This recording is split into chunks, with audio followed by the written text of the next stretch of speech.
নিজের শৈশবের এই ক্লাবে ফেরার পাশাপাশি ক্লাবের মালিকানাও নিজের করতে যাচ্ছেন নেইমার। ইতিমধ্যেই সান্তোসকে কেনার ব্যাপারে আগ্রহ দেখিয়েছেন নেইমার গ্রুপ। মূলত এই গ্রুপের স্বত্বাধিকারী নেইমার ও তার বাবা, আর তারাই প্রস্তাব দিয়েছে সান্তোসকে কেনার, যে কারণে 1.3 বিলিয়ন বা 1300 মিলিয়নের বিশাল অঙ্কের প্রস্তাব দেওয়া হয়েছে নেইমারের পক্ষ থেকে। টাকার অঙ্কে যার পরিমাণ হবে প্রায় 1.5 লক্ষ কোটি টাকার উপরে।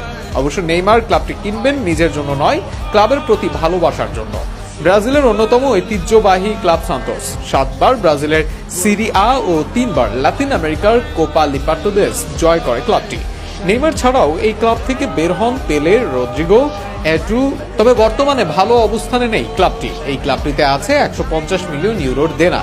এছাড়াও এই সিজনে প্রথমবারের মতো অবনমন হয় ক্লাবটির, নেমে যায় ব্রাজিলের দ্বিতীয় বিভাগ লিগ সিরি বিতে। দলে নেই তেমন তারকা খেলোয়াড়, অনেকটা অর্থনৈতিক কারণে ভালো খেলোয়াড় তৈরি বা ক্রয়